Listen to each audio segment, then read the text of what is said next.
പിതാവിനും പുത്രനും പരിശുദ്ധാത്മാവിനും സ്തുതി. ദൈവവചനത്തിന്റെ തീമഴ എന്ന ശുശ്രൂഷയിലേക്ക് ഏവർക്കും സ്വാഗതം. ദാനിയേൽ പ്രവാചകന്റെ പുസ്തകം 12-ാം അധ്യായം അതിന്റെ 9 മുതൽ 12 വരെയുള്ള വചനം. അവൻ പറഞ്ഞു, ദാനിയേലേ, നീ നിന്റെ വഴിക്ക് പോവുക. ഈ വചനം അവസാനം വരേക്കും അടച്ചു മുദ്ര വെച്ചതാണ്.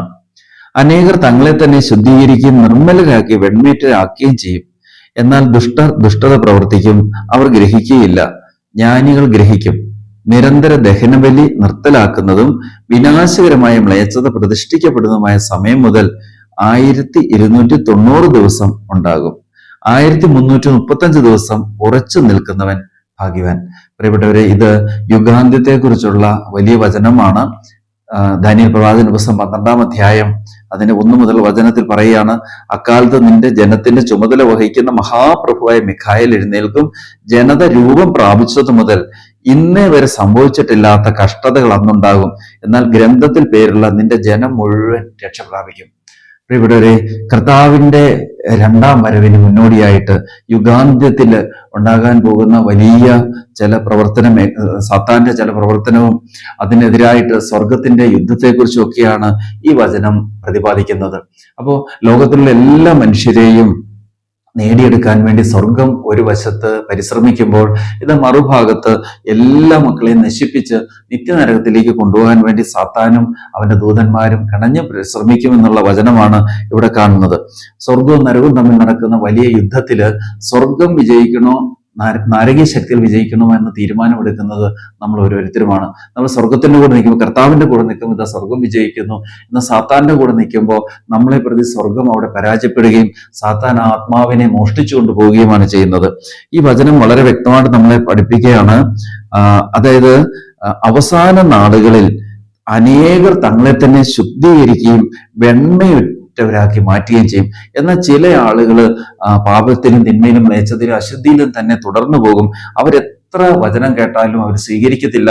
അവരെത്ര അത്ഭുതങ്ങൾ കണ്ടാലും സ്വീകരിക്കില്ല. യശയ്യാപ്രവാചകൻ പറയുന്നത് പോലെ അവർ കണ്ണുകൊണ്ട് കാണുകയും കാതുകൊണ്ട് കേൾക്കുകയും ഹൃദയം കൊണ്ട് ഗ്രഹിക്കുകയും ചെയ്തിട്ട് അവർ വിശ്വസിക്കാൻ പറ്റാത്ത വിധത്തിൽ അത്രമാത്രം ഹൃദയം കഠിനപ്പെട്ടിരിക്കുന്നു.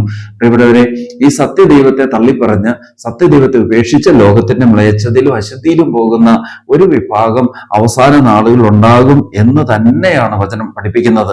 11-ാം വചനം വ്യക്തമായിട്ട് പറയുകയാണ്, നിരന്തര ദഹനബലി നിർത്തലാക്കുന്നതും വിനാശകരമായ മ്ലേച്ഛത പ്രതിഷ്ഠിക്കപ്പെടുന്ന സമയം മുതൽ 1290 ദിവസം ഉണ്ടാകും. അതായത് ഈ കാലഘട്ടം എന്ന് പറയുന്നത് സാത്താൻ അഴിഞ്ഞാടാൻ വേണ്ടി അവനെ അനുവദിച്ചു കൊടുത്തിരിക്കുന്ന ഒരു കാലഘട്ടമാണ്. ഈ കാലഘട്ടത്തിൽ കഠിനമായ പീഡകൾ ഉണ്ടാകും, കഠിന വേദനകൾ ഉണ്ടാകും. സമയത്ത് സാത്താന്റെ വെളിപാട് 13 പറയുന്നത് പോലെ മൃഗത്തിന്റെ അരൂപിയൊക്കെ കടന്നു വന്നിട്ട് ആ അരൂപികളൊക്കെ ഇതാ സാത്താന്റെ മുദ്ര പതിപ്പിക്കുന്നവർക്ക് മാത്രമേ എന്തെങ്കിലും ചില കാര്യങ്ങൾ ലോകത്തിൽ ചെയ്യാൻ പറ്റുള്ളൂ, ലോകത്ത് ജീവിക്കാൻ തന്നെ സാധ്യമുള്ള തലത്തിലേക്ക് വരുമെന്നാണ് വെളിപാടിന്റെ പുസ്തകം 13-ാം അധ്യായം പഠിപ്പിക്കുന്നത്. 666 മുദ്രയൊക്കെ പതിക്കുന്ന ആ അവസ്ഥയെക്കുറിച്ചൊക്കെ വെളിപാടിന്റെ പുസ്തകം 13-ാം അധ്യായം നമ്മളെ പഠിപ്പിക്കുന്നുണ്ട്. ഇവിടെ കാണാൻ പറ്റും, ഈ സമയത്ത് നമ്മൾ ഉറച്ചു നിൽക്കണം. സാത്താന്റെ ശക്തമായ പ്രലോഭനങ്ങളും പ്രതിസന്ധികളും പ്രശ്നങ്ങളും ഉണ്ടാകും. അവൻ കഠിനമായിട്ട് പീഡിപ്പിക്കുന്ന സമയത്ത് പിടിച്ചു നിൽക്കും. ഇത് പരിശുദ്ധാത്മാവിന്റെ കൃപയാലല്ലാതെ സാധ്യമല്ല. അതാണ് ഇവിടെ ഓർമ്മപ്പെടുത്തുന്നത്. ദാനിയേൽ 12:12 ഏറ്റവും ഭയങ്കരമായിട്ടൊരു വചനം, അതിശക്തമായിട്ടൊരു വചനമാണ്. 1335 ദിവസം ഉറച്ചു നിൽക്കുന്ന ഭാഗ്യവാൻ. ഇവിടെ നമ്മൾ കൃപയിലും പ്രാർത്ഥനാ ജീവിതത്തിലേക്കും ഒക്കെ വരുമ്പോൾ ഈ 1335 ദിവസത്തെ ഉറച്ചു നിൽപ്പിനെ കുറിച്ച് നമുക്ക് നല്ല ബോധ്യമുള്ളവരായിരിക്കണം. അതായത് ഏതാനും കാലം, ഒരു കാലഘട്ടം കൃപയിൽ ഉറച്ചു നിൽക്കുമ്പോഴാണ് നമ്മളിലേക്ക് വിശ്വാസം വർദ്ധിക്കുന്നതും ദൈവിക രഹസ്യങ്ങൾ നമ്മൾ പഠിക്കാൻ നമുക്ക് സാധിക്കുന്നതും ആത്മാവിന്റെ ആഴങ്ങൾ ഗ്രഹിക്കാൻ പറ്റുന്നതും സ്വർഗരാജ്യത്തിന്റെ മർമ്മങ്ങളൊക്കെ ഗ്രഹിച്ച് അങ്ങനെ പക്വതയുള്ള ആളുകളായിട്ട് മാറാൻ സാധിക്കുന്നത് ഏതാനും കാലഘട്ടത്തിലെ ഉറച്ചു നിൽപ്പിലൂടെയാണ്.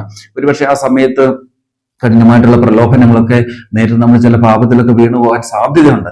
പക്ഷെ ആ പാപത്തിലേക്ക് വീണുപോയാലും കുറ്റബോധത്തിലേക്ക് പോകാതെ ഉടൻ തന്നെ അനുദപിച്ച് മനസാന്തരപ്പെട്ട് പരിശുദ്ധ കുമ്പസാരം എന്ന കൂദാശകളൊക്കെ സ്വീകരിച്ച് നമ്മൾ വീണ്ടും കർത്താവിന്റെ അടുക്കിലേക്ക് തിരിച്ചു വരിക.